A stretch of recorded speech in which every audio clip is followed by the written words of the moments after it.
and led initiatives that increased employment satisfaction by 50%, a testament to his strategic thinking and people-first approach. Mr. Divakar is from Loyola Institution of Business Administration, holding an executive diploma in HR management and also an MBA in HR marketing. He is extensively certified in areas such as people analytics, strategic HR leadership, talent acquisition, learning and development, and HR digital, making him a true specialist in his field. Beyond his professional excellence, Sir is a state-level basketball player, a trekker, a traveler, and avid follower of cricket and football.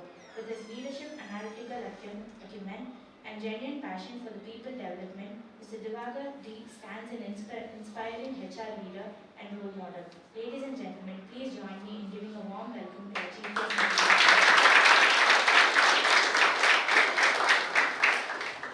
Thank you, Ms. Sherry. I now call upon Mr. Arun Kumar, student of 1st MAHRM, to introduce Mr. Samuel Jabbar. We are delighted to welcome back one of our very own, a proud alumnus of Petrosian College of Arts and Science, Mr. Samuel Jabbar, an accomplished human resources professional with nearly a decade of excellence in HR and operations.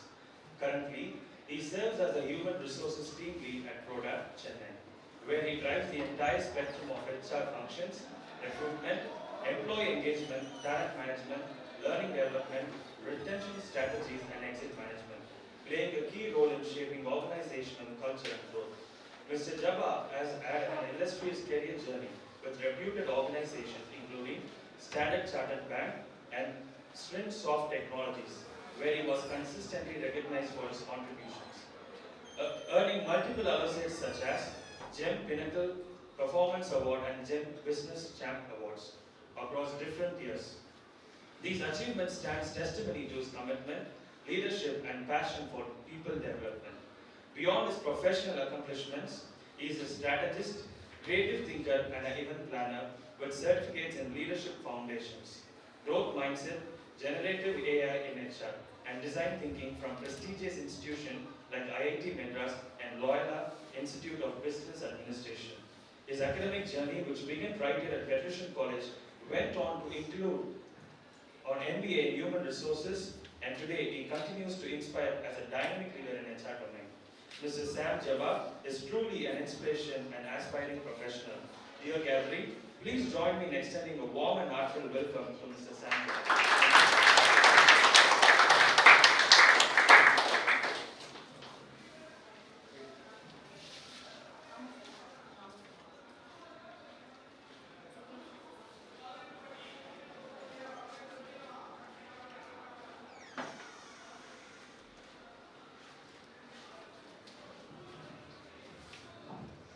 Now I request Answer, Assistant Professor of Economic Management, to give us some words upon the event and also about our dignitaries.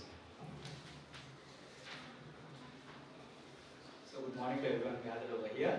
I'm sure that all of you heard a lot of good things about Vignesh sir, about Divakar sir, and about Sam sir. What request, please? Don't call us sir. They have to let them group level, they're just putting it forward and saying, please don't call us sir, please don't make us feel like guests. So basically all these three people studied here in the very classrooms that you studied, they have also studied. Okay, and the reason why we have called them here today is to show you that you can become. Many of us think as patricians that we may not have such a bright future. Where will we be placed after 3 years or after 2 years of study in your case? Definitely there is room for improvement.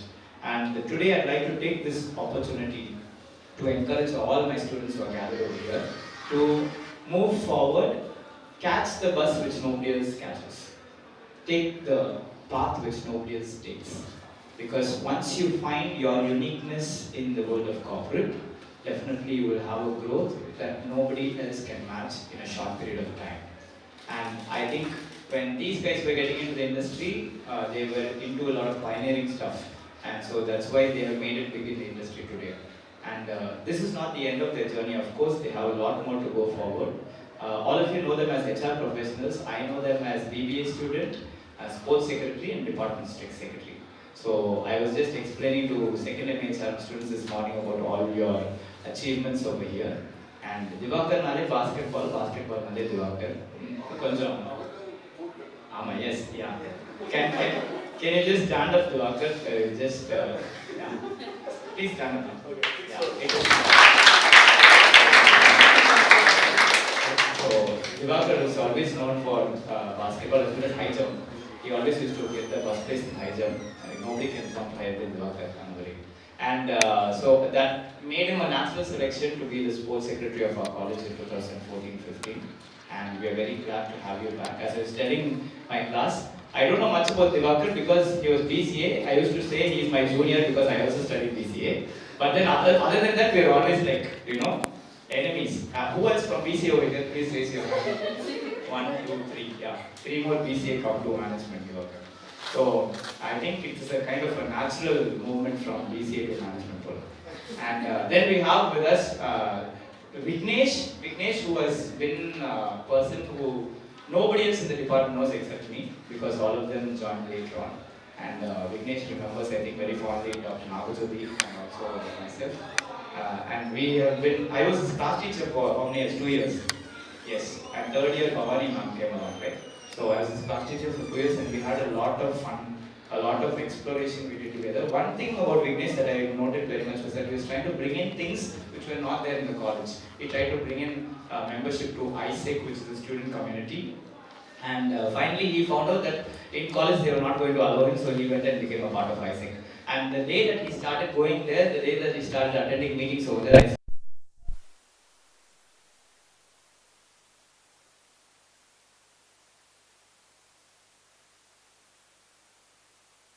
how we can develop the department, how we can develop BPA, how we can develop the students. He was always focused on development. And that's why always he's been on the top of my list when it comes to Alumni Connect. I always reach out to him. Vignesh, please come. But somehow or the other he's always busy. But today, I'm very grateful that you are here, Vignesh. Thank you for making it over here. Last but not least, the connectivity of the three. Okay, but no ways a lesser achiever, Mr. Samuel Jagudure. Even today, I was explaining to them about the literary display today in the class and how Sam took it to the next level. It was purely his brains, and he had a good team to work with at that time. They had the Big Boys group. Yeah. So that group was always on its toes, always wanting to do something different, always wanting to do something new in bringing in innovation to the department.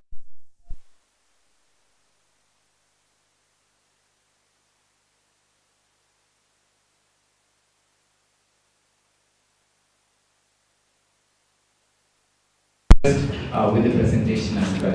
And that's why Sam is always on our list when it comes to Alumni Connect. Whenever we have an alumni program, we call Sam.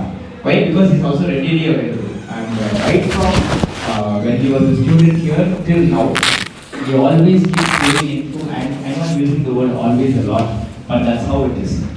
He always keeps giving input. He doesn't mind, even if it's 10:30 in the night, government talk, we call him and we talk to him, Sam, what can we do for the department? He's always ready to give an input. So why don't you do that? Why don't you do that? Sam also has a very unique connection to Sasi ma'am because Sam and Sasi ma'am have been the joint judges for the last, I think, 5 years now. Yeah, 5 editions of our intercollegiate cultural exchanges. Sam is the only judge for the competition. Every year we call only Sam. Because he only knows all the rules and everything, and he conducts it very smoothly. And that is the uniqueness of Sam. You give any event to Sam and he's able to make a very smooth event, a very congenial place for everybody. Yes, it's a competition, product innovation. Basically, connections, what you guys play at a normal level, they play it at a higher level, which gives also branding for our college. That particular competition has been a branding for our college when it comes to intercollegiate events, and many people come to our college for that particular event itself. We have a lot of entries usually during that event. And I'm very glad to have all three of you all here.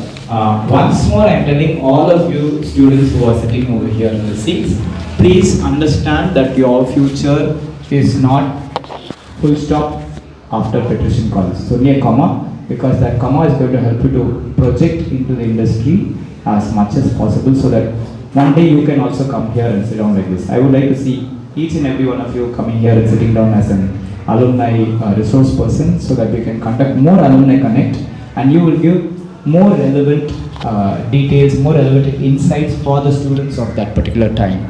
Once more, I thank all three of you. Thanks Asikala ma'am for conceiving this particular HR week, and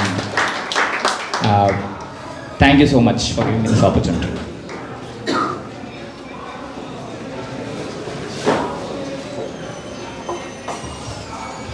Now I request Raja sir to felicitate.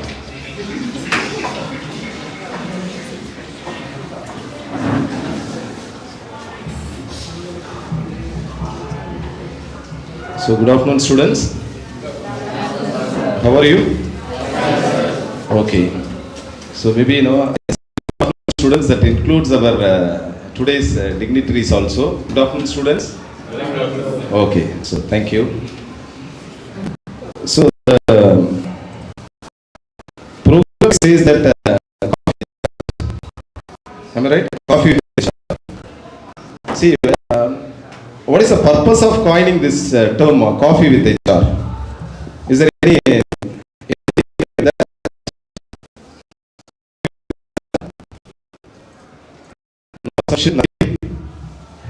See, normally, actually we have seen a television show, Coffee with DD, right? How many of you have seen that television show, Coffee with DD? Everyone, including me. Okay, fine. So, we compare our life with the coffee making or serving the coffee. Definitely we can learn few things with the coffee also. Normally I used to say this, wherever you are, be there.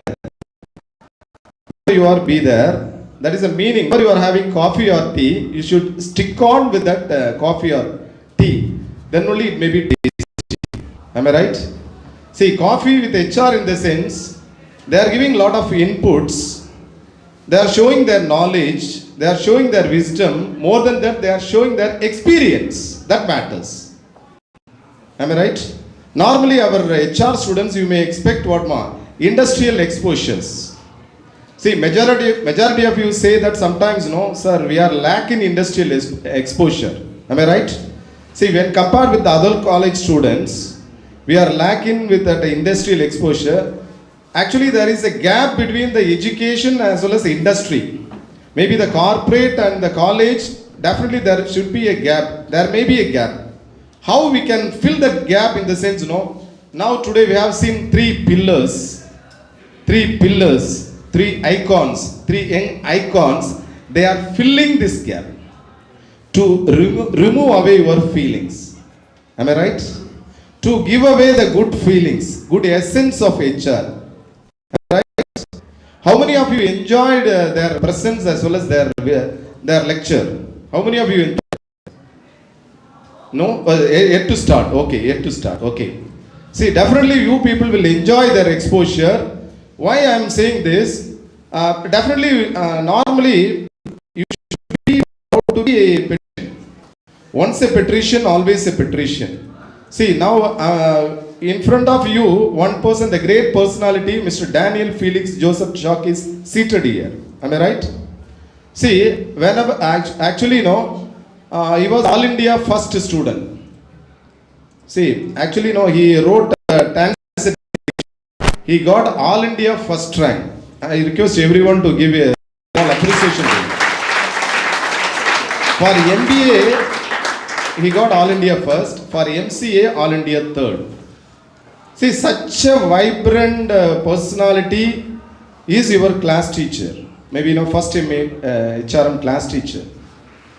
See, really I appreciate our Madam Sasikala ma'am. Because of this initiation, maybe corporate as well as college connect. Definitely there may be a gap. To fill the gap, because every time whenever you are approaching me also, you will be telling that, sir, we need some industrial exposure. That's why maybe from yesterday also you have seen our few alumni students also. They are working with a very high package also. See, by seeing is believing. Normally the Bible says seeing is believing. Right? St. Thomas, he was telling, seeing is believing. In front of you, the personality is seated actually from BBA as well as from BCA. Once they were like you, a student, they have shown their abilities and capabilities. Now they are in the limelight. Definitely this session is useful. Another word, important thing I want to say, because they are all our children only.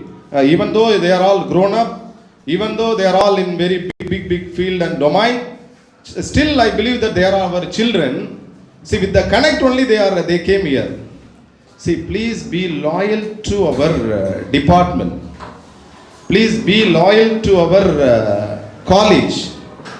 See, what all the efforts taken by the department is uncomparable.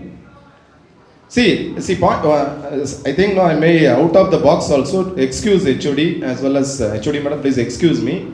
Coordinator Mr. Daniel also please excuse me, because they are all our family members only. That's why in front of them I am saying this. See, actually I have seen the growth of Sam Jeba. I should add Mr. Sam Jeba is my son, like my son. That's why I am saying that Sam. See, I have visualized, we were visualizing his growth also. See, this growth lies with obedience. See, if you are obedient with your family, definitely you may be blessed. If you are obedient with the department, definitely you people will grow. See, the problem is everywhere.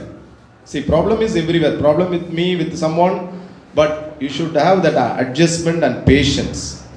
See, today, three icons I have mentioned as three icons are here.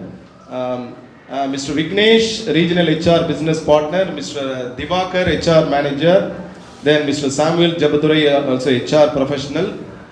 See, so these icons, seeing is believing. See, my dear young friends, our first MA HRM batch students, 99% of students are working as HR. நல்லா புரிஞ்சுங்க. கை தட்டலாம், ஒன்றும் தப்பே கிடையாது, கை தட்டுங்க. See, still few people are having in your mind that am I able to get a job or not? To remove that bad feeling, to remove that negativity, we are organizing such a programs. புரியுதாமா? இந்த program எதுக்கு நம்ம organise பண்ணியிருக்கிறோம் அப்படின்னு சொன்னா remove the negativity தான். First batch la 99.9% they are all working as HRs. The first thing that you should dream that I am a hero for my life. Yes, I can. That's what Barack Obama said. Yes, I can. Yes, I will win. Yes, I will get a very good job. Yes, I will reap a great future. Success lies on you. See, very clear that for ICAF, initially I found this guy, Sam. See, I was searching with a naked eye. When actually second BBA, when I was searching a person to give a badge, I was searching. Normally the people may used to select the person maybe with maybe this or that, maybe with the color or some achievement background. I found that okay, if you follow me, maybe if I compare this with Jesus Christ, it's maybe too much. That time also Pucci also there, maybe actually those crowd maybe what I said follow me. He didn't know why I called that gentleman Sam. See, from then now till now he's doing wonders. I am proud to say that later part only our Danny sir also caught that fellow Sam Jeba. First I only caught that Sam Jeba. I am proud to say this. See, maybe when I talk about Mr. Divakar, see, they will be sharing their knowledge. See, then now I am sharing how they were in our college. He's a very good basketball player. See, if his team is on the ground, in the sense on the basketball court, everyone will upright, because a majority of them are with a 6 feet height, with maybe well built, maybe Divakar and Paul also there. That time அப்படி இடிக்கிற மாதிரி கிட்ட போவானுங்க. அப்படி அந்த மிரட்டுறதுல எதிர் டீம்ல கீழே விழுந்துருவான். அந்த அளவுக்கு terror piece. See, so definitely நம்ம மிஸ்டர் விக்னேஷ் நான் இன்னைக்கு தான் பார்க்குறேன் first time. Maybe that 2012 only I joined. இருந்தாலும் அவரோட ஸ்மைல் வந்து that speaks a lot, maybe successful smile. See, my dear young friends, you people also always with a smiling face. See, whether you are having money, whether you are leading a maybe poor life, or your family background may be a very simple and humble also, if you want to be successful, be wherever you are, stay with a smiling face, face the challenges. Definitely we are happy to receive today 3 guests. So they are all our children only, so even then we should respect them. Please listen them, whatever may be the question also you can ask with them, get their knowledge. Final thing see, be proud to be part of department of management, be loyal to the department, okay, be loyal to the college. Definitely your life will be blessed, you will grow, your life will be successful, okay. Definitely you people will come out with the flying colors. Okay, thanks for this opportunity. I welcome our 3 icons, patrician icons. Okay, thank you.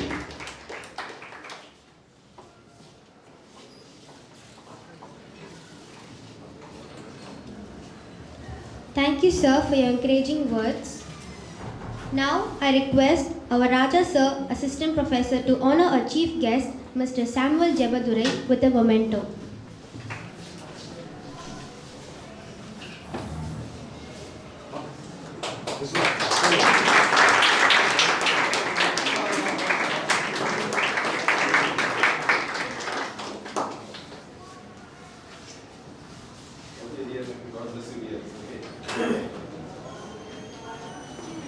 Thank you, sir.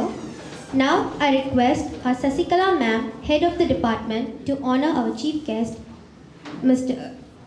Divakar D, with a memento.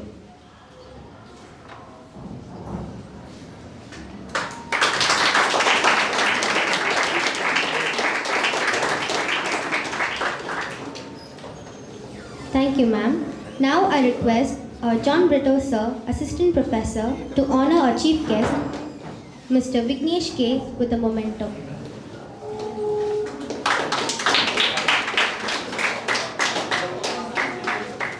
And also Pauline ma'am.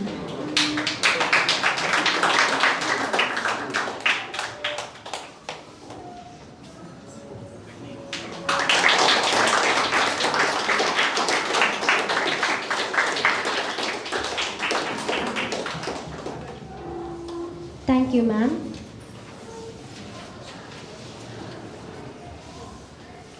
We now move on to the highlight of today's program, the discussion with our HRs. This will be followed by a question and answer session where students can interact directly with our guests. Let us listen attentively and make the best use of this opportunity.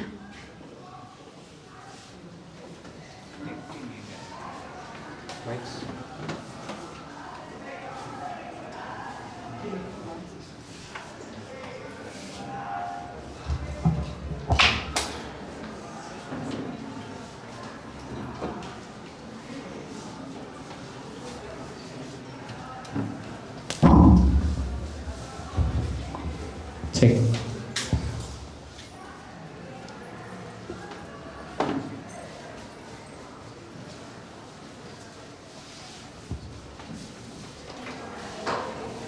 Check. Check. Check.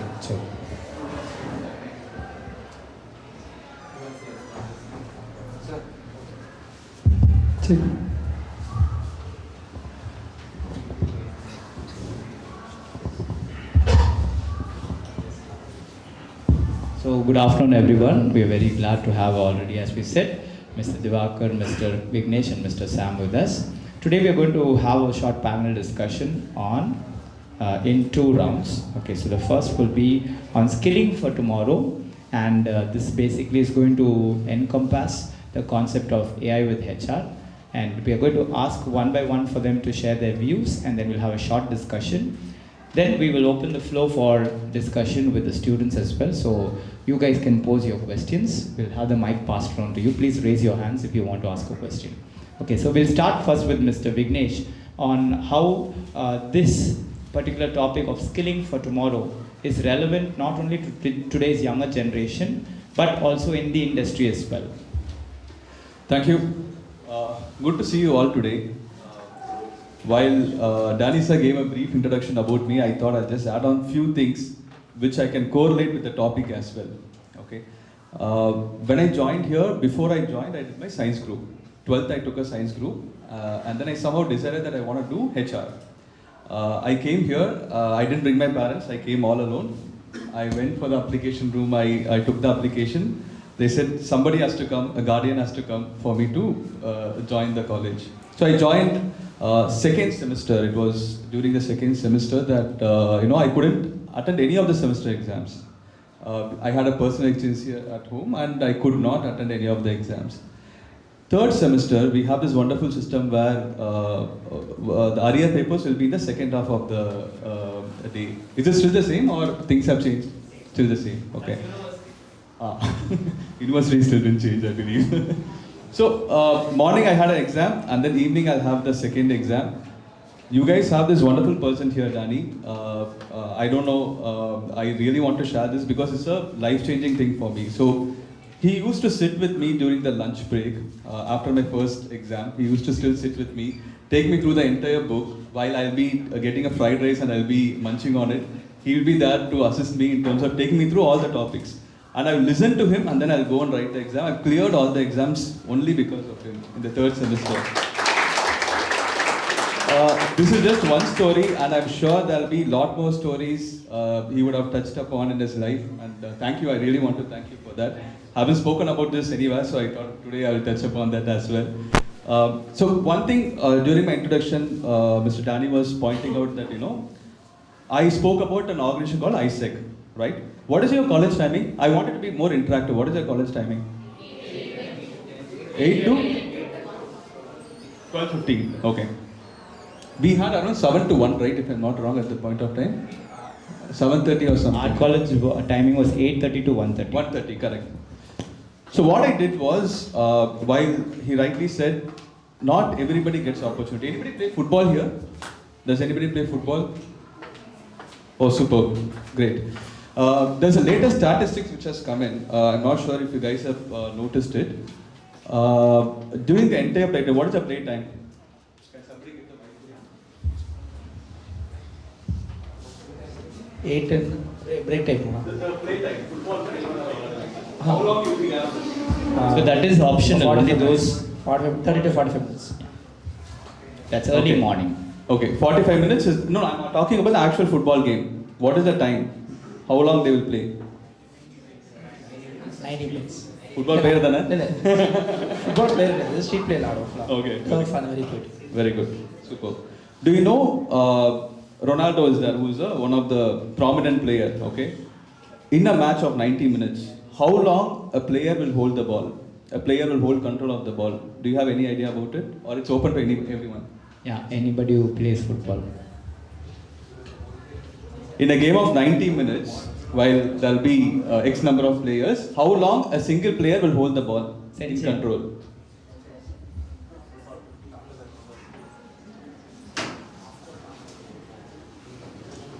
Yara சொல்லுங்க, I mean, who is the football player? Any guesses? Any guesses? So many times playing. நான் timeline கேக்குறேன். How long? The duration? 10 minutes hold பண்ணுவாங்களா? Hello, 90 minutes of football playing time, sir. One plays so many times playing a football. Approximately எவ்வளவு minutes கையில இருக்கும் அவங்க கிட்ட, அவங்க கால்ல பால் இருக்கும்? 1 minute, few seconds. Super, great, thank you. So the actual statistics says 2 minutes. Okay, and in the game of 90 minutes, a top player can hold the ball in control only for 2 minutes.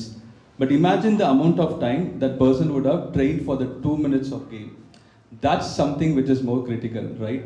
That's the essence that you guys have to take. Even if the opportunity, it's an opportunity that the person gets. To get to the 2 minutes opportunity, he has to train every day for 4 or 5 hours, right? So make use of the opportunity when it comes. That's the essence that I want to point out. What I did was similar in line, not to the greater extent. 1 o'clock the college got over, I didn't know what to do after that. So I was exploring in terms of how can I improve myself, how I can develop myself. Then I bumped into an organization called ISEC. I don't know whether they still operate, but there might be other organizations which might still exist. And you guys might have to spend some time to explore what are the options which are there. Now I made use of it. So what ISEC used to do is, it's an international exchange program where they do internship. They promote internship where they bring in people from across the country for an internship program, and they send people from here and students from other countries to here as well. We onboard them here as well. It was a wonderful experience for me, and I actually learned a lot through that exposure. And after which I started working as well in part-time. Right? I don't come from a very big background, financially background family. Then I thought, okay, why not waste my time? I started working as part-time. Similarly, you guys have a lot of time in your hand. 12:30 your college is getting over. What are you doing after 12:30? That's something that you might have to think about, right? Talking about today's topic, right? An opportunity, right? How do you create opportunities today? How do you think you can project yourself better in the market? Anybody? Mike? You can raise your hand, I could be passed. Through a LinkedIn profile.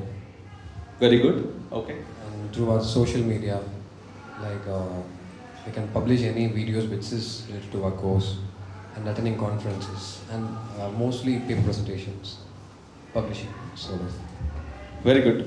You rightly spoke about LinkedIn. How many of you spent enough time? Today we are the technology of AI. A lot of organizations, they don't do the recruitment job anymore. All they do is the AI takes over, and when we given a certain keywords, like say I'm looking at somebody for a recruitment role, right? Talent acquisition is the keyword.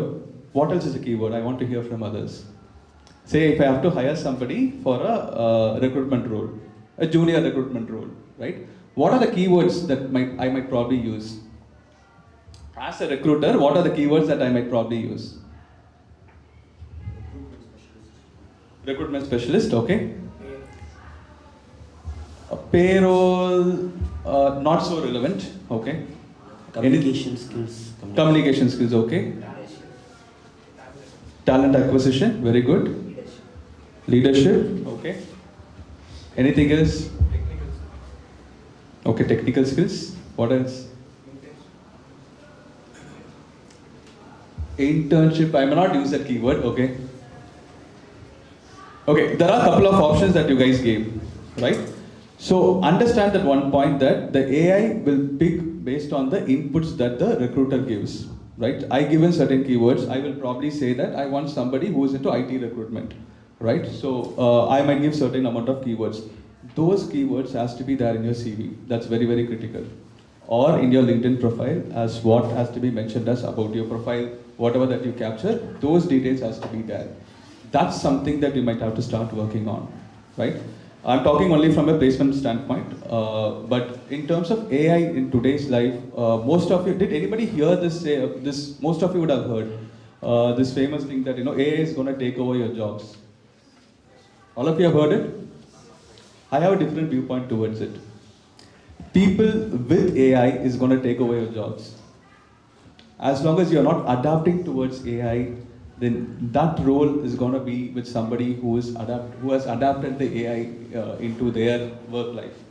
So with that, I will stop my this thing. I'll leave it for others to also share in their thought. Thank you so much, Vignesh, on bringing this thought of not just AI going to take over jobs, but people with the knowledge of AI is going to take over jobs. So I like now ask Divakar to share his views on how AI will be a key skill in jobs for tomorrow, in adapting to roles for tomorrow. Thank you very much, sir. So hi guys. So we're talking about AI, right? So how many of you have used ChatGPT or whatever AI tools? Okay, everybody. For what? Honestly, what is the ratio why you use it for social media and for your research or studies? That's the highest you use. Okay. Good. Right now, what is important to them is to submit the assignment and get the mark. So basically, they will want to get the mark somehow or the other without putting the brain work in. AI is there, no? Artificial brain. Okay. So yeah, till college it will work. Once you move to a professional environment, it may not work. Why? Because prompting. So I'll get into the insights since Mr. Vignesh has covered the initial part. I'll get into the insights of how do you use AI and know how you're supposed to use AI. So now, say Danny sir is asking you to do some assignments. Sir. Tell me something which you generally. Importance of work-life balance. Okay. Straightly enter ChatGPT. Go to ChatGPT. Danny sir has asked importance of work-life balance. ChatGPT. Importance of work-life balance. Enter. So it will give you prompts. You will copy paste it. But in terms of work, right? Let's say you have joined XY company and they have asked you to prepare an offer letter, right? You cannot just go to ChatGPT, type I need an offer letter, enter. It will give you a lot of offer letters. You cannot submit it. Why? First thing, you need basic understanding on why are you going to use it and how are you going to use it. Let's say if it's going to be an offer letter, you need to understand what kind of company you're working for, what are the policies, right? And then once you get an output, you need to figure out what is required for your job and what the AI has given you. So you need to compare it, edit accordingly, and only then you're supposed to use it, right? So something is called as prompt engineering. So whatever you enter, right, it's called prompting. So using AI, the initial step is to understand this prompting. If you can still use AI for Danny's assignment, but you need to prompt in such a way you understand why it is given to you, what you're supposed to learn out of it, and then do the assignment. You can get help from AI, but you cannot ask the AI to do your job. So this is how you're supposed to approach. Step one is understanding what you're supposed to do. Right? Why someone is asking you to do? What is the object? What are you going to solve? That's the primary key. Then the secondary key would be how are you going to tell the AI to give a response which you want.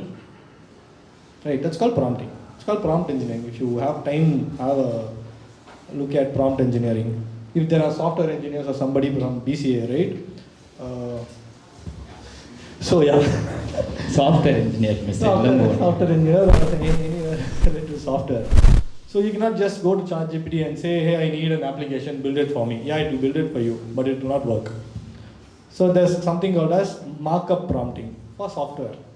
It's called markup software. So it will break down each section by section, front end, back end. So that's how AI is supposed to be used. So if you're going to use AI, first understand what is required, what you're trying to solve, and then you need to talk in a language which the AI understands. Only then you get the expected result. So that's how, so in HR, right, what are the things I use AI for? Right? Let's say I need a survey.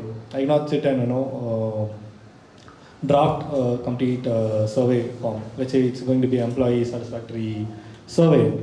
I'm going to ask prompt the ChatGPT saying that, see, I have conducted, we have run through so many activities in the company, and we need to analyze the satisfactory level of the employees.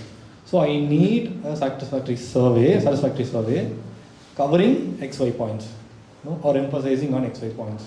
So what I'm trying to solve, what I'm trying to understand, and then click enter. So it will give me a list of questions, survey. And again, I need to read it and see whether it is going to suit or it is going to give a result which I want. And only then I'm going to send it out.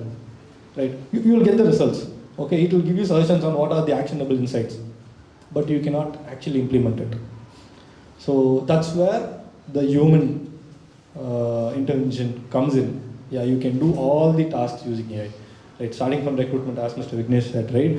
Now you can use AI to shortlist profile, enter keywords. It will give you, it will source profiles. It will give a score to that profile based on your inputs. But again, input matters. For that, you need to have stuff to give that input. Right? So that's where we are here right now. So again, when coming to my life, right, I started as a sports guy, nowhere close to sitting in class. But at one point I decided I want HR, and very, very specific to, I want to be in HR because I did not have much guidance in terms of where I want to be and all that. But that time I had a HR friend who was able to help me out. That's why I was very stubborn. So once I completed my MBA, that time was the recruitment and all that was very bad. There were not much opportunities. So I went and joined a company for night shift. Like I was BPO, actually a BPO. And morning I started my MBA. So 8 o'clock to 1 o'clock I used to go to MBA college.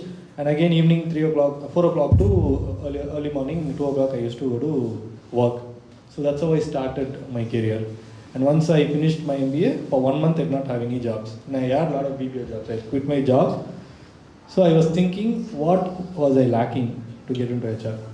So one thing was, many people would used to think, right, is my communication up to the mark, to get to HR? I had that question. Because I since not from a very well-off family, and again my circle of friends, right, we're not well versed in talking in English. So I had this doubt whether my communication skills are up to the mark, to get into. Is that a problem? So that's where the 1 month period, right, where you just sit idle at home, think about things, where am I missing? So that's where I started improving my communication, and again started understanding what are things I need to learn. So back then there was no AI and all that. It was only Google. You have to click multiple links, get a new term, again go Google that. It takes a lot of time. Now things have become a lot easier. You can just, with single click, you will get the entire study of what you want to learn.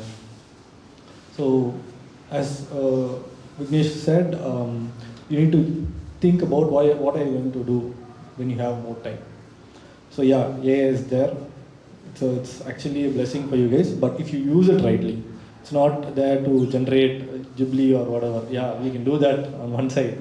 Other side is, we can keep prompting on how do I enhance my LinkedIn profile. You copy paste your LinkedIn profile and ask to analyze and say, how can I enhance my LinkedIn profile? How can I improve my connections? So as a HR person, definitely connection matters. Like you need to have a strong LinkedIn profile or any profile. You need to read, basically, not just Facebook and other social media. LinkedIn is one powerful tool where you can get a job, okay, get connections, right, and also learn a lot of things. I learned a lot of things from HR. If you see my profile, there'll be a lot of certifications. So I was very curious, like, what are these certifications? Okay, let me do. That's how I climbed the ladder. Each and every year I used to add a separate set of skill set to me. Like HR analytics is one thing which I actually wanted to do. So I went to Liba. It was a classroom. After work, I finished my work by 6 o'clock. The classes would be 6:30. I'll go to, from Gindi to, I used to go to Nungambakam to attend classes. Just in 2022, I had reasonable experience. Still, I used to go sit with young people. There were a lot of young people there. I was the oldest there, actually. People used to call me sir and all that. So it was funny. So, so that's how, if you could spare at least 1 or 2 hours right now in your comfort zone, it won't be that difficult. Where now Mr. Vignesh or me, right, even Jabba, have gone through the hardships of getting to somewhere where we are right now. So this is all I would like to convey in terms of how to use AI and how effectively you can use it. So I'm handing over to Jabba. Thank you so much, Divakar, on putting down over to here pen to paper on usage of AI. And I'm very, what I say, I will agree with you 100%, because when I was doing my MBA, all we had was Google, as you said. We didn't have AI to help us out. But my assignments always used to be much different from my classmates. The reason why is because they used to click on the links that appeared in the first page. I used to click on the links that appeared in the 5th page. And that always had something different, that always had something which nobody else used to check or nobody else used to try to get. And the other thing, what he spoke about prompt engineering, is what we did in our MBA back then. Nobody else did it. So I saw that this was a place that nobody else was able to get into, and so I started doing like that. Specifically, giving specific keywords, giving specific prompt words to that particular search engine in order to get a more refined search, in order to get that which I want. Like even when I was a professor over here also as well in the early days, many people will be Googling, but they will not be able to get. They'll ask me, Danny sir, can you just come and help? And I go get it and give it to them. And they're like, how? Only if you type it's coming. Google listens to you or what? I said, no, you just have to type the right keywords. So that is something that is very important. All of us over here can learn from this on prompt engineering. And I think he gave about prompt engineering, markup prompting as well. So all this is something that you need to note down and start working on. Thank you so much for taking us into the tech part of it. Now, we all know that AI, yes, is tech and everything, But is there anything that we can add on humanely to AI? I would like Sam to dwell upon that. Okay, so it's great to be back in Patrician. So Danny sir has always been a go-to person for me. So even in college, anything for it matters, you know. If I need anything, I'll just, he's a go-to person. So thank you for being that go-to person and being the moderator for today. Thank you, Sam. It's great to see all of you suited up. You know, I feel a little shy because I didn't bring my suit today, but you're looking great today. So that's one compliment that I wanted to make. Second thing I wanted to appreciate is on the notes taking. So the few people have taken notes today. It's good to see people take notes. I love seeing people taking notes. The reason being is someday when you need it, you can just refer back to it. That's one thing, because 10 years back, right, there was an alumni connect which was happening, and Sweta, our alumni, who was there that time as senior executive in CSS Corp, she was the alumni resource person, and she was there, and she was delivering it. 10 years later, I'm sitting here and talking to you guys. That's what Patrician can make a difference in you guys also. So we are leaving that opportunity to you guys so that you will be one day fill our seats. So getting into the topic, before that I just wanted to do some data analysis. How many of you want to start your career in HR? Raise your hands. Okay, hands nicely, down. guys. Raise your hands nicely. Not that I want to go bathroom. Raise your hands nicely. Down. And how many of you want to start your own business, or you wanted to start your, continue? Okay, great. Hands down. Joy, are you raising your hand or not? Yeah. Okay. Anybody want to become a teacher or a professor? Okay. Obviously, nobody. No, I told them not to become a teacher. Okay, great. So. Great to see all of you, and I'm so glad to be here. Getting into the topic, before getting into the topic, I just want to know if anybody can tell me what is the difference between knowledge and wisdom. Knowledge and wisdom. Please raise your hand. This should be part of Danis's second semester syllabus. No? It's not right. Knowledge is his. That is out of the syllabus. So we call it Danny's. Danny always has a separate syllabus. Like. Yeah. So anybody wants? Anybody? Yeah. Yes. The knowledge is the collective of information, and wisdom is how you are following it and how you are applying it in your life. Perfect. Great. So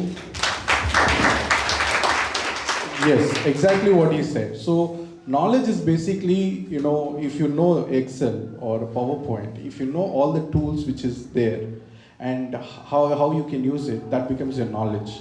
But when you're put it in a situation where you have to give a data, if you click on these icons and you can use it and give an output, that becomes your wisdom. So if you know when to apply, what to apply, and for what to apply, then you get the output. Similarly, we are in the current situation, right? So as Vignesh was saying and Divakar was saying, right, every company will throw up a job post, they put a job description, right? And there are a list of things that is expected out of you, right? So if you are willing to get into HR, okay, see it like a checklist, whether am I fitting into that role, okay? So there are different roles in HR, by the way, right? We have business partnering, we have, operations, we have various roles, right? L&D, talent management, talent operations. There are different roles, talent development, talent, now it's OD, organization development is also part of the HR right now. And what I have to do to get into that role, to that show, right? So there are a lot of job descriptions, right? One quick pro tip I just want to give you. How many of you use Canva? All of you, perfect. And how many of you created your resumes through Canva? Please change it, okay? Because all the AI platforms that is being in recruitment right now will not identify an image resume, okay? It goes with whatever is in the text. Okay, this is the pro tip I'm just giving you. You guys, if you want to get into big companies, things like that, please change your resumes to a Word document, which is a PDF, which works well, not an image format anymore. Okay, so coming to the AI. Okay, so anybody can tell me what is the evolution of AI? Where did we start and where we are currently? Anybody? You can raise your hand. Mic will be passed to you. Okay, let me break down for you. Okay, we started with something called machine learning, right? So where our voice recognition, all of those things was there. Then we moved on to generative AI, where LLMs were used, large language model, where voice assistants and all of those things were used, like your Alexa or for whatever it is matters. Sorry, your LLMs are basically your chat GPTs. And currently in the market, we see something called agentic AI. What is agentic AI? It works your task. Whatever the task that you want to perform, the AI agent does it for you. What is the future that we are looking at? It's called as multi-agent AI. So multiple agent AIs are going to be there working for you to perform the task. How it is going to replace your job? Rightly said by Vignesh and Divakar, it is not going to replace your job, but it is going to replace your job description. You are going to be there as a human touch to enable AI to work for you, right? So it is not only AI will do it, you need somebody to control AI.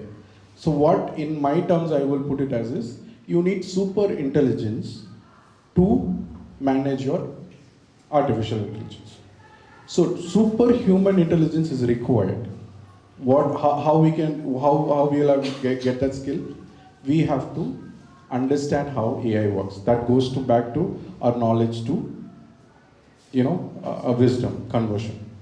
This is simple. I just wanted to break down and give it to you guys as this. So thank you, Sam. I liked how you put what they said out in a different way. It's not going to replace your job, but replace your job description. And Sam also spoke about the evolution of AI. Thank you so much for doing that. And how Sam has given us a kind of a hope, also what Vignesh and Divakar echoed, that AI is not going to take your jobs, don't worry. Okay, but it means that you need to skill yourself in order to manage a job with AI. Right? So the world that you are stepping out into is different, much different from the world that they stepped out into. Because the world is evolving, the world is changing, and because of this, there are a lot more skills that are required of you. As Sam very rightly said, super intelligence, superhuman intelligence is needed in order to manage artificial intelligence. Right now, it echoes what I always say in my class. Will a computer take over your job one day? Maybe, but you would still need a human being to switch the switch on. Put the switch on, right? Always human is necessary. Human is not indispensable. A human is indispensable. It's not very dispensable thing. Even as much as they try to do away with human jobs, there will always be a scope for human jobs in the market. But the type of human jobs, the skills that you will need, is something that we need to develop on, and something that we need to explore as students of HRM. You need to start looking in at how you can, develop these skills. So wonderful. Now, if you can have a back and forth between the three of you, and you spoke about skills, right? That you need to. Can you just highlight? One of you can highlight on what kind of skills, like you said, prompt engineering and all this stuff. Other than that, what are the skills that they can develop in order to make this more interesting for them, so that they will have some takeaway from this session? So the world is moving towards data, right? Everything is data right now, starting from social media, everything. So that's where things start. So in HR, right? So now we're predominantly using data, starting from everything is data right now. So you need to understand what is data, what are we going to do with it. Right? It's doing the recruitment, right? Again, in recruitment, there is analytics. Right, if you're gonna talk about surveys, right, employee satisfaction survey, retention rates, everything is backed with data. So I want you guys to understand what is this data. How are we going to use it? That's where HR analytics comes in. So what is HR analytics? How data is used to manage a company or run a company or help people. So HR analytics is one strong topic which which I want you guys to look into. How we first understand it and then see how we can use it. Outcomes. So I'd like to bring in an insight over here about HR analytics. It's currently now a new subject that has been introduced into Madras University has finally woken up and they brought in a subject on HR analytics. But the scope of the subject is very limited. It's very basic because that's how much research they've brought into it. They've just thrown in a bunch of tools in unit number 4. But yeah, exactly. But that needs to be researched also by the educators as well as the students. So that is now in its formative stage, right? What they're going to learn out of that subject, that syllabus-oriented subject, will be very little.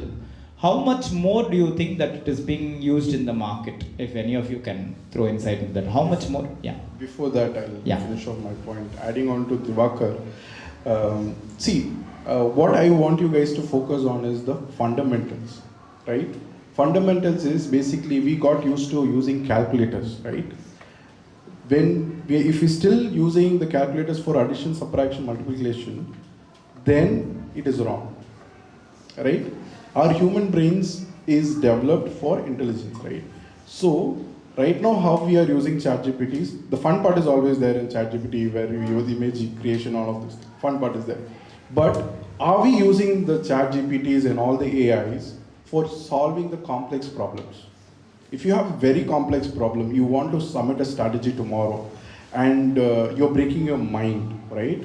You give your suggestions to ChatGPT, see what best it can give you.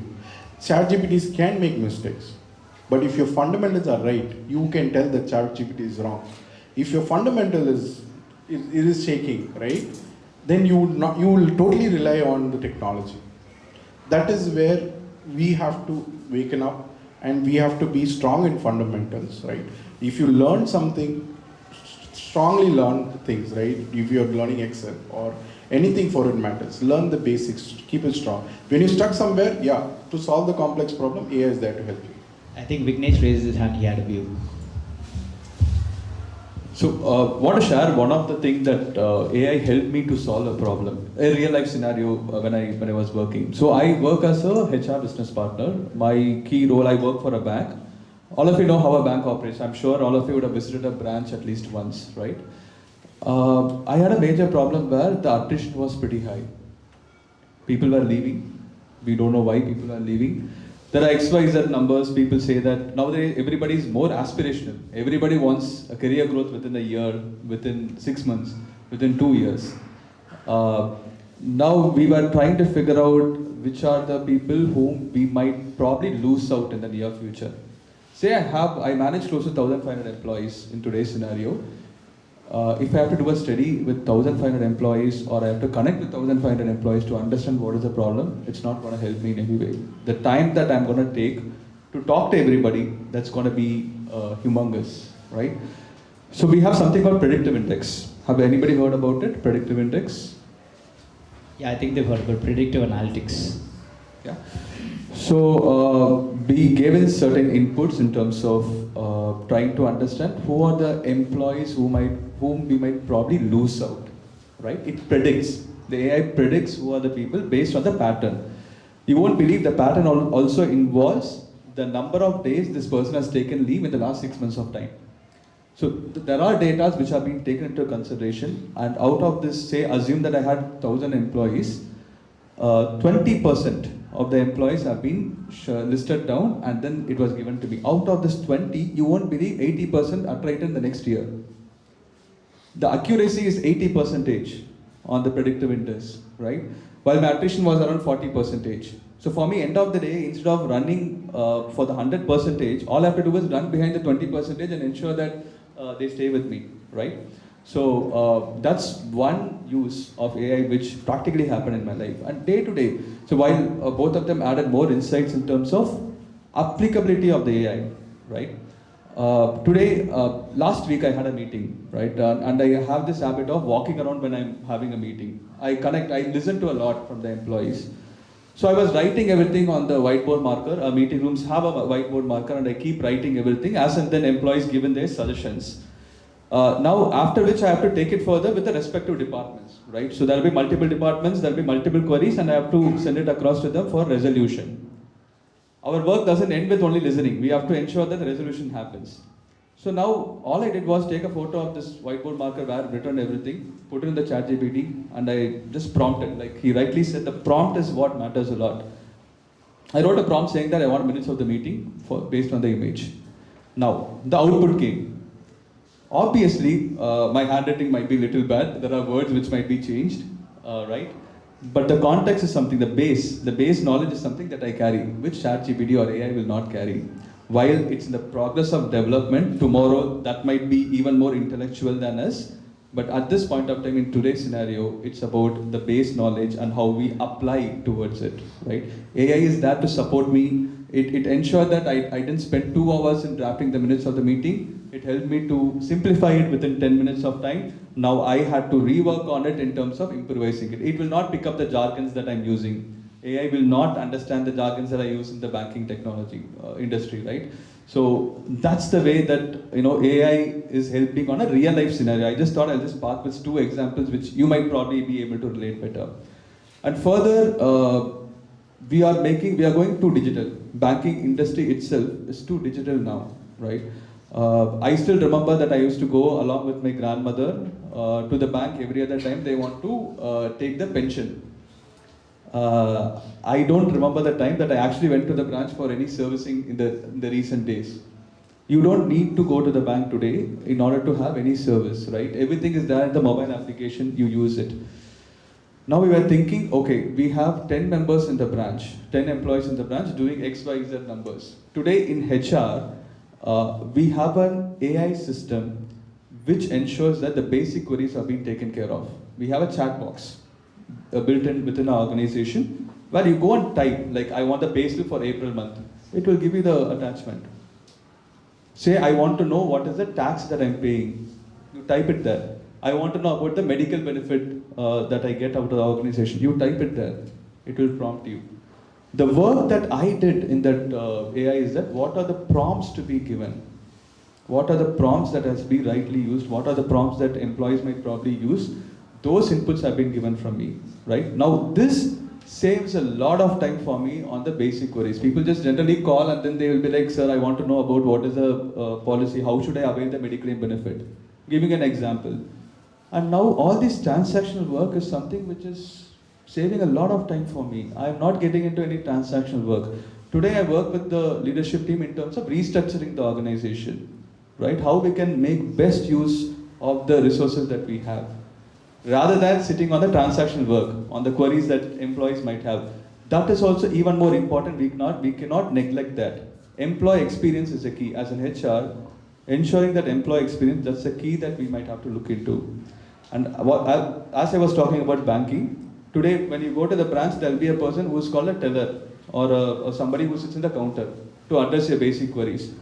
Now, the organization that I work for, I'm not naming the organization for a reason, but the organization I work for, we developed an AI. Somebody goes there and then spells the name, it will have an interactive session with you. It is voice enabled, it has an interactive session with you, right?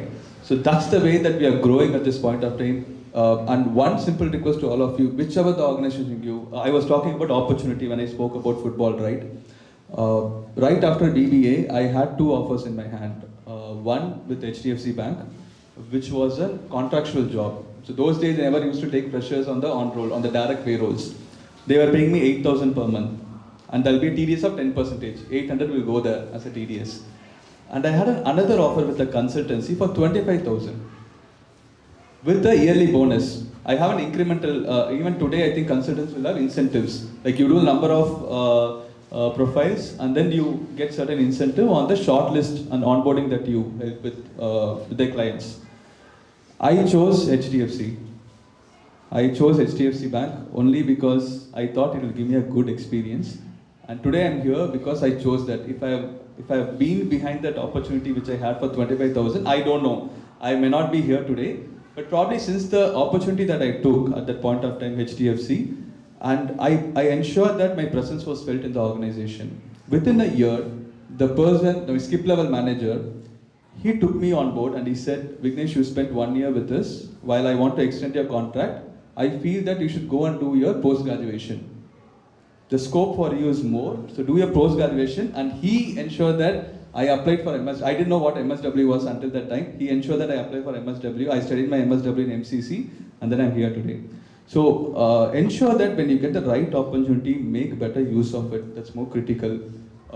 Money is not the entire factor when you enter the organization. The entry point is something which is very, very critical for all of you. Right? With that, I would probably summarize. Okay, so we'll wind up this first round, and we'll say that how all three of them have said on what is AI, how its relevance is in the industry today, how it is going to impact jobs, and how it is helping HR professionals in doing their jobs. We'll wind it up with this particular tagline. I would say that AI is not going to take your job, but AI is going to redefine it. Okay, so the way that you look at jobs, the way that you look at opportunities in the industry is going to be impacted by AI, but to what extent and how it's going to be done is something that is left to be seen, but we need to keep catching up with the times. We just can't say it's left to be seen and leave it there. We need to catch up with the times. And since you guys are going to be passing out in the next year or the year after that, we don't know what kind of developments lie ahead, even though we can predict. As human beings, we can only predict so much. But what may happen at that particular point in time, political situations, economic conditions, all that together will bring in a mass change. And then we'll be having another confluence like this, another conclave like this with a totally different topic. Right? So thank you to all three of you. If at this point in time, we'll just open up for 5 minutes. If anybody has any questions regarding what was spoken over here, please do open up and ask. Otherwise, we'll move to the next round. The floor is thrown open to you.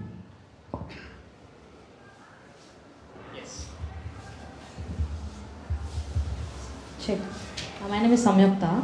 As you said about AI, we need to learn AI. Is there any like a structure or basic thing we can learn and get certification, or like we can learn from the Google and AI itself?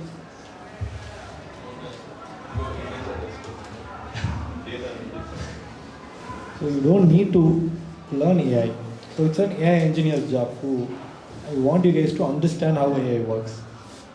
Applications of AI, as Jabba said, applications of AI. How do you use it effectively? So we're talking about prompt engineering, right? We can actually ask the ChatGPT or whatever generative AI to give you the prompts as well. Let's say you need an offer letter, right? So you can actually prompt it to give you prompts. So I would like to suggest a small activity, Danny sir. So you guys can, let's say Danny sir gives you something, probably an assignment, right? You write prompts on your own, keep it aside.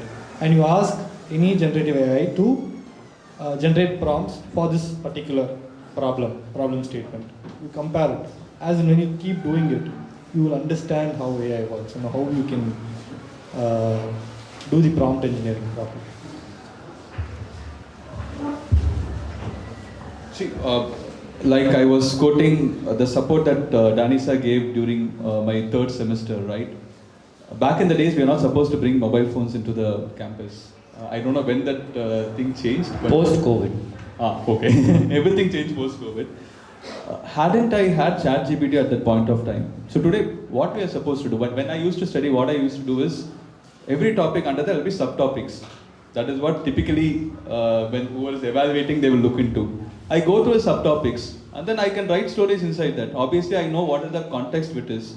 But to go through the entire textbook, it took a lot of time for us, right? And that's what Danny sir was there to help me with that during those times. But today you have a technology which is right in your hand. If you have to know about, say, what is marketing, just type it there and then ask it to summarize. It's going to give you the gist of everything. And with that, you can elaborate and then proceed further. So this is on your practical experience that you can go. Similar way, you can apply it in a lot of ways when you are working in an organization, right? For example, we go through a lot of legal cases as well, right? And we need to take some citations on the legal cases. There'll be cases which would have happened before on the similar lines. And those days, we have to go speak to multiple people to understand if there was any case. I used to sit with the legal team, try to understand if there was any other case which has happened before, what was the outcome of it, and how should we approach about it. Like we have a legal team, HR will also have a legal team, the companies will have a legal team, but however, you have to have a brief understanding in terms of where the case is heading towards. Now today, I just have to use a ChatGPT with the right prompt. I know that these are the cases which have happened before. Everything is summarized and given to me in a platter, right? Things have changed a lot. That's the opportunity that you guys are getting. So it is about how we utilize it. I just want to summarize with it. You have even the basic ChatGPT or whatever the application that you have. How effective that you are able to make use of it in your day-to-day life. So adding to both of them, basically like you can't learn AI because AI is in all the fields. Right now they are focusing on implementing AI in education industry, hotel industry. All the industries are, whatever works for them. So you cannot study AI as one book or something like that. But what I would suggest is, are you understanding the trends, what is happening across AI? If you understand that big picture, you will get to know in detail. Right now, what is happening in the industry, right? And what are the trends which is happening? So we started somewhere in machine learning. Now we are in agentic AI. And in future, there's something else is going to come in, right? But until we know what is agentic AI, we will not be able to handle it. So coping up with the industry and the change, evolving to the change that is happening, we will evolve, right? 5 years back, we were not cared about AI and all of those things. But right now, everything is AI, right? So we use it. Day-to-day basis, we use Alexa.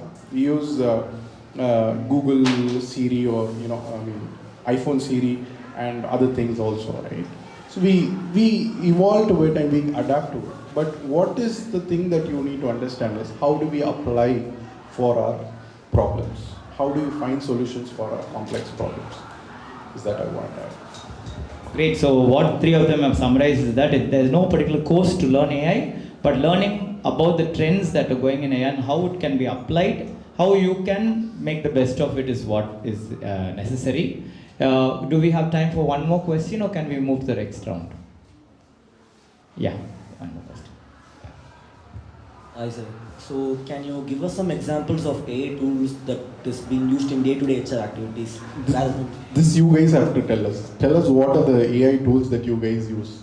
Then we will tell you what is there. Then we can't give our company secrets to all of you, right? Then we'll be in soup. So you tell us what are the tools that you guys use. You didn't expect this twist, right? Nakubi for an internship. So for the invites, just like Sal said, I have given a key terms to find out the resumes of the candidate. So that one tool I have used. Okay. Other tools? What are the tools available in market? There are lots. ATS platforms, yes. Okay. Anybody heard of very click? Anybody heard of very click? Okay. Indeed. What is it used for? I've worked as an intern in a company. In that company, they use this website or some AI tool, Indeed, to recruit people, like resume screening, like that. So that's what. So there are a lot of, for recruitment, there are a lot of platforms. Right now, one is on VeryClick, which we use in an organization for screening employees' profile. It gives you a percentage, as Devaka was saying, it gives you a percentage of, is it matching with your job description, okay? So if it's matching with your job description, basically it checks your keywords, it checks your, what are the things that they've mentioned, whether it's matching with the job description and the candidate which we are expecting. If yes, then it shows the 80%, 70%. So it's just like a matrimony profile. Have you guys seen matrimony profiles? They compare two profiles and they put the score. Not it. So when you're searching for the mate, you will be able to see that. So those are the insights that we are. That's how currently it's available in the market. There are a lot of tools. Every company wants to show their tools. So there are a number of tools in the market. I think they all want to keep their company secrets. So we'll move to the next round right now. At this time, we are going to move across the spectrum. all of us are talking about technology, technology, technology the whole time, but there is a human aspect, and without that human aspect, I don't think any organization would be an organization. So we're going to bring in this, the latest buzz in the human aspect of HR is emotional intelligence, right? So everyone's talking about emotional intelligence. I am doing my PhD on emotional intelligence. So it's as good as, the buzzword for human side of the organization. And when it comes to this human intelligence, it's also evolving as well. Now you have meta-human intelligence and stuff like that. So one basic component and one basic pillar of this emotional intelligence is empathy. Okay, while discussing with the three of you, Sam came up with the topic of empathy with AI. Empathy with AI, and building the right balance in the workplace. So we could go on with each of you providing your views on how empathy, not just as a construct, but something as a practice that is followed in the organization. How do you follow empathy in your organization? How is it brought into the work methodology? Do you follow it as a practice because of a particular construct, because of a particular confirmation that you have to do with processes in the organization, or do you go beyond that particular work process in order to actually touch a person humanely? And where does AI fit into all of this? Can a balance be achieved? That's what we're going to talk about. Great. Before I get into the topic, there's one trend that I'm being seeing in the recent days, right? The more the technology is growing, right? When I studied or Mr. Danny sir studied, we were only referring to books and we were only referring to libraries, right? And I still remember the time when I was doing my MSW, I have to go sit in the library for entire day. I used to sit there, make notes and come back. And I used to remember what I'm that I'm writing. That's one thing that we were all having. Today, that is missing. Today, we are missing that. Second thing, we are growing exponentially impatient because everything we get instantaneously.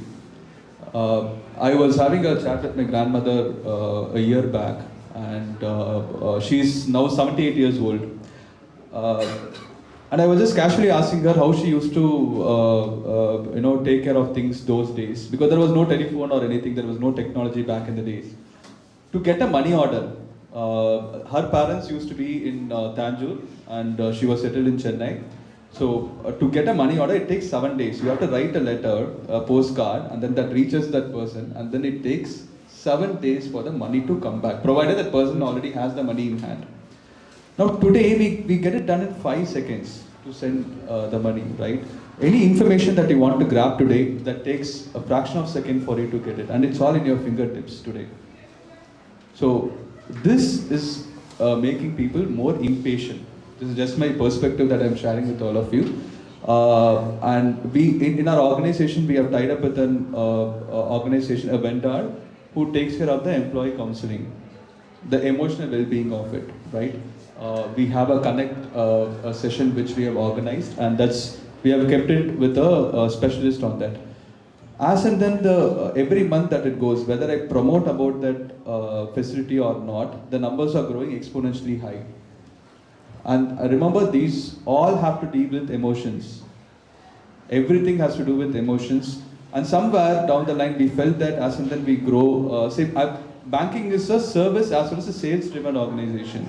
All of you might probably get into a sales-driven organization or a product-driven organization, or it's a service-related organization. Predominantly, these three options are there. Anything that involves sales, it is always on the numbers. The pressure point will always be there in terms of achieving the numbers. Everybody will get a target, they have to work on that. That's something which is given. Everybody is running behind the numbers. But end of the day, somewhere down the line, the empathy part is getting missed. There is a point. So, an instance that happened, while AI can help resolve the queries, AI can help resolve employee queries and grievances. Last week, I was there on a branch. I was just walking around the branch, interacting with a couple of them. I saw one of the employees walking across me. He just crossed and went. By the look of it, I found that he was not okay. Something was bothering him, and that comes only through the human touch. The AI cannot do it in today's scenario. right? I called him up. I immediately called him up. I said, why don't you come? Let's have a chat. And then I sat with him and had a conversation. I realized that he was going through something. And this he could not open up until I observed it, and then I have to ask him about it. That's where the empathy comes and to a greater play in our life. While AI is there, AI is helping us to do a lot of things, but this helps a lot. We have something called, we have tied up with an external agency which has a product called Amber.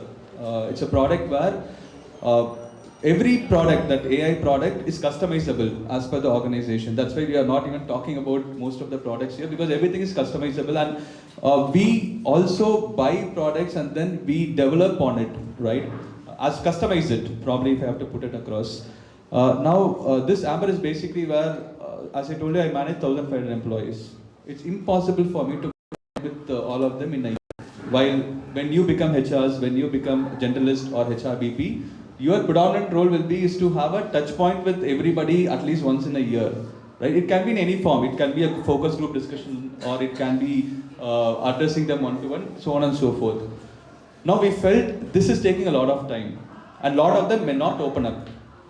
As an HR, there will be a perception that, whatever that is being spoken to you, whether they can trust you or not, because you meet them once in a while. You don't interact with them on a day-to-day basis, right? While the manager is the person who is managing them on a regular basis. They are the one who they are dealing with on a regular basis. Why would they trust you? Why would an employee trust an HR and have a conversation about their work-related problems? Can somebody answer?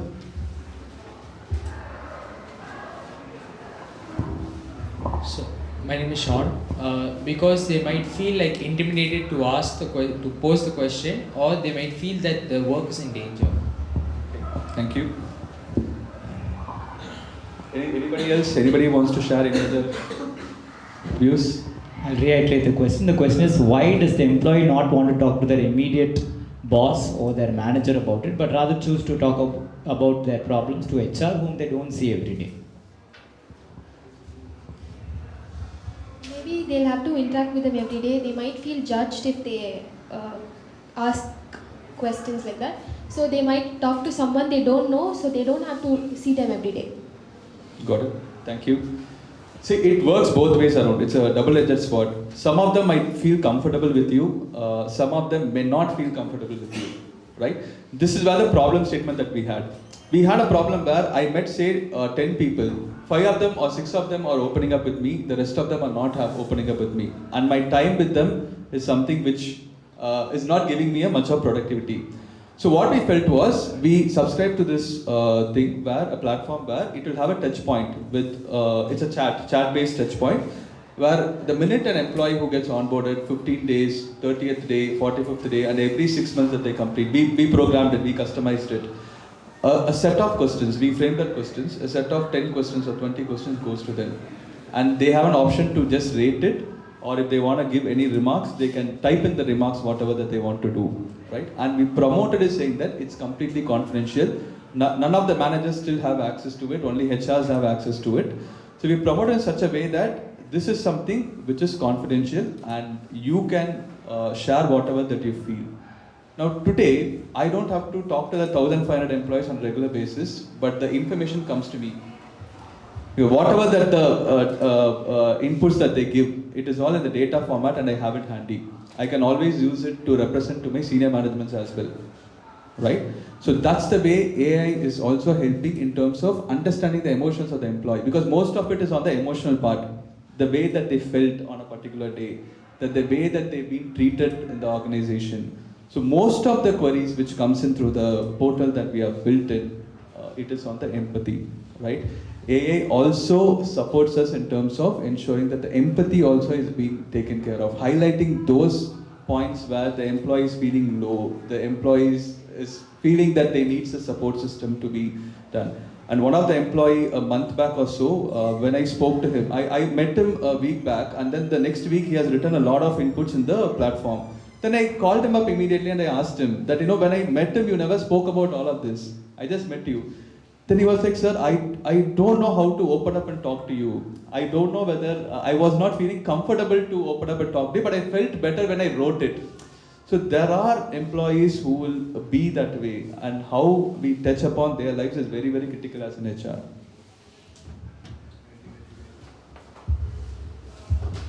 So, empathy, you guys are aware, right?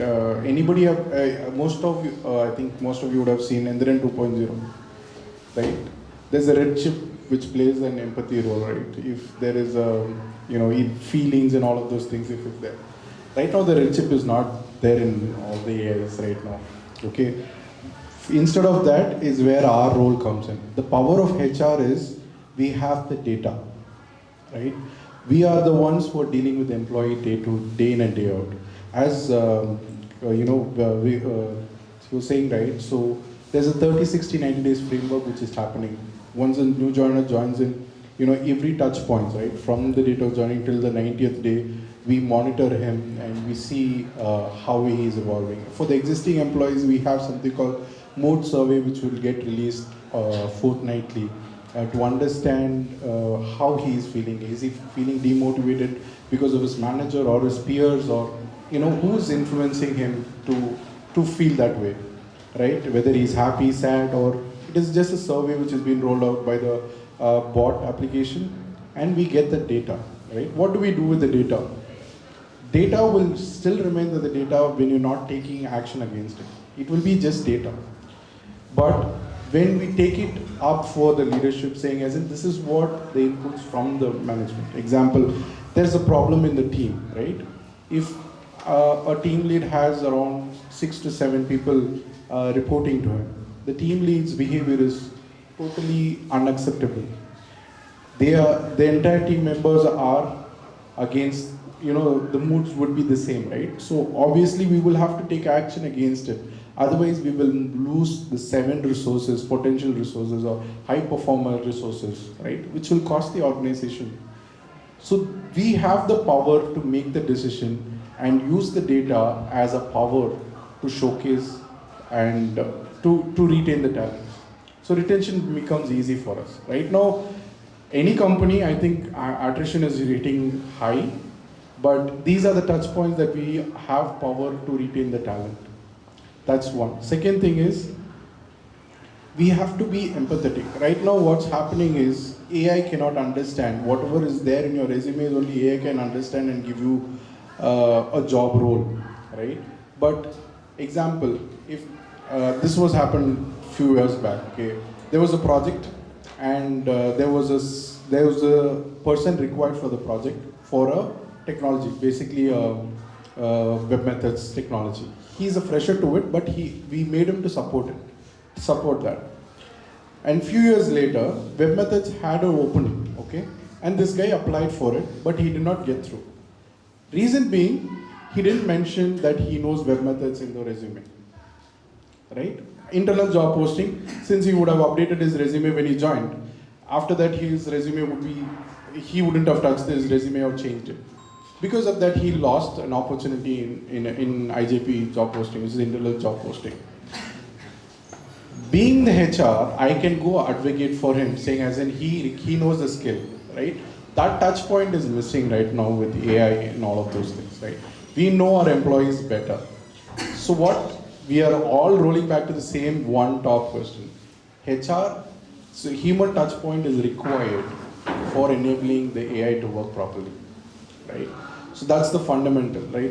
So a lot of empathy, see, HR is known for employee engagement, employee experience and all of those things, right? These cannot be fulfilled by AI itself. We need, the entire organization need HR to do that, right? That's where your power comes in. When you get into a role, be an empathetic HR. Don't go with whatever your ChatGPT says or whatever the reports. Just because you wanted to finish your work just like that, don't rely on ChatGPT alone. Use your potential, as we were saying, right? So you take the framework. It gives you better presentation, or it gives you better table. Put your informations to it and it can give you wonders, right? So basically your foundation should be stronger, and you can use it, use your creativity, take the format, and you will be able to do wonders. I like Divakar to touch upon on flip side. Divakar, both of them have been portraying HRs as, Mahans, right? And there's always a flip side to a coin, yeah? So, I know many of my students have gone out and they've been cursing HR to the core. So, how do you deal with such emotions? How can you be empathetic in such a case? And where does AI fit into all of this, Divakar? I know I'm putting you on the spot over here, but if you can add on that dimension, then they will know that there are two sides to a coin. Okay. So there are two things you are talking here, like one is AI and another one is empathy. So Java and Vignesh, they are talking about understanding employee problems, right? What is the way in understanding employee problems? So there are tools, right, where Vignesh has said he is using a particular tool which monitors, sequentially how employee goes through, what are the problems and all that. Right. In some cases, people roll out surveys, right? Once you join a company, right, how was your first day? Then how was your induction program? Then how was your KT? So once you're on board to another project, how was your KT? Everything is collected as a data, right? This process, right, every session somebody is going to take a survey, that's where the frustration comes, honestly. Even for me, when I joined, see, I was an employee for 2 years, right, when I started my career, and then I switched to HR role. So in one way that actually helped me to understand what are the problems. From a HR point of view, yeah, we may have different strategies, right, which will work for the business, which will work for the people, but the way we present it to the employee, right, should be in a way that the employee cooperates and not frustrate them. Where you send out a survey, okay, again, yeah, okay, fine, this has come out, I'm going to finish it in 10 seconds. The data will not be helpful. So there's something called as gamification, right, where you engage the employee, right, to do something and get what you want. So that's where the balance is, right. So here you can use AI. Once you collect the data, right, you can ask AI to do a sentiment analysis and give me inputs.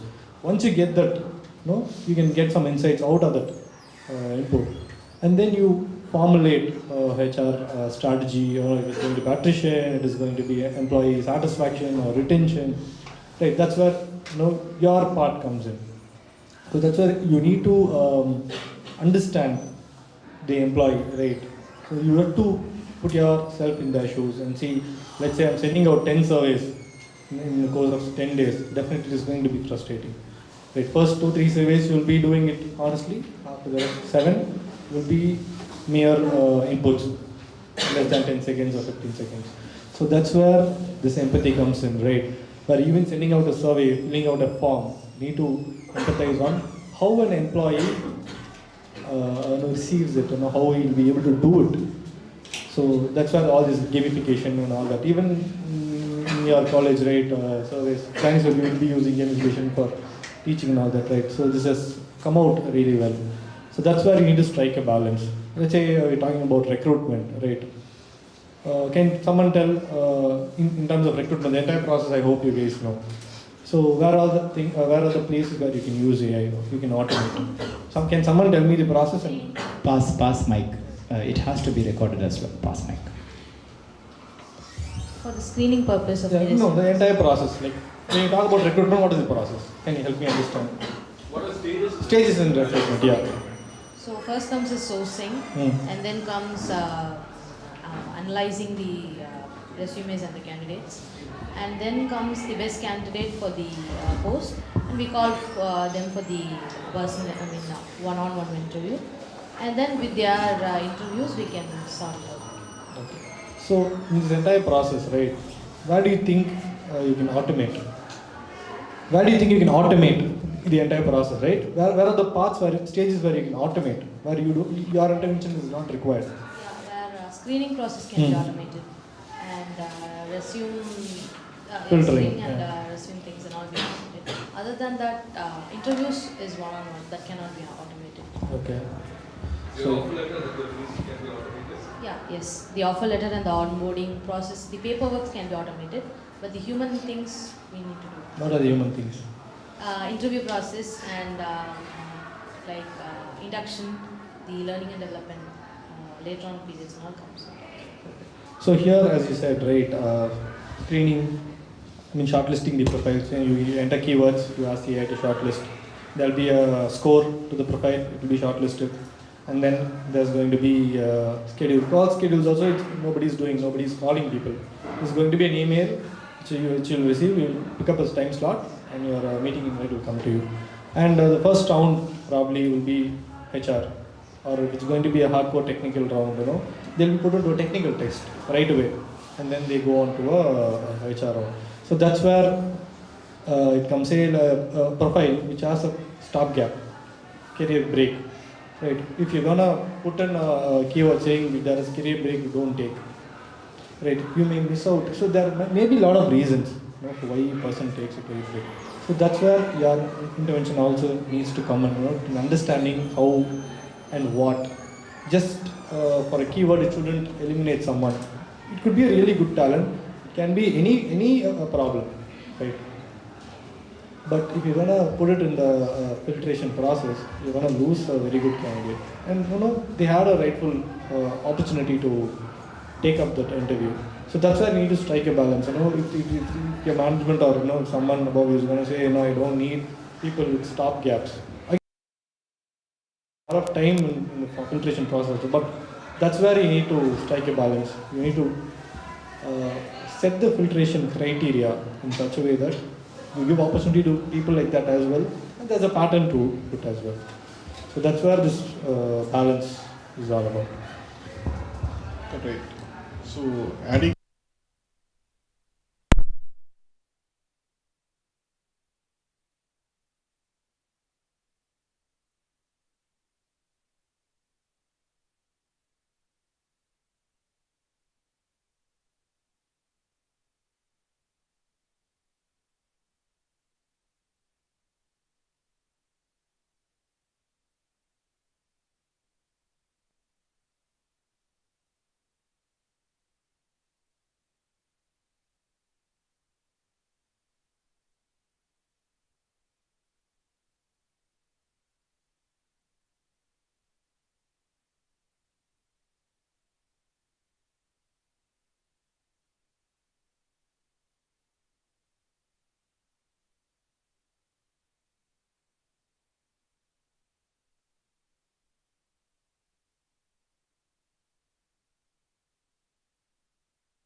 Those are the platforms where it's an on-demand learning, right? You can go learn whenever you want to, just like how you watch your Netflix series or Hotstar series. Whenever you want to learn, just learn. And listen to a lot of TED Talks, shows which is available in Netflix and in various stores. One of the things I recently gone through is design thinking. Just remember, in HR, learning is never ending. You should start learning, and you have to keep on learning things as in it comes to you. So I recently attended a design thinking course from IIT Madras. It's a beautiful course. If you get an opportunity to do it, please do it for problem solving. So that takes you to the different stage. So design thinking is one of the really good courses. It's available on LinkedIn, Udemy, and all of the platforms as well. So you can just give it a try and learn about it. So as I told you, right, the learning is very, very important, right? As a HR, right now what we are expecting from a fresher, okay? Once you are out of college, you guys are called fresher. Apart from your curriculum, right? Apart from the projects that you have done, what are the other things that you are doing? Either your internship or it matters, what are the industrial exposure that you've gone through can give you a upper layer for getting a job opportunity. Okay, right now the industry needs you. What are the other things that you've done apart from your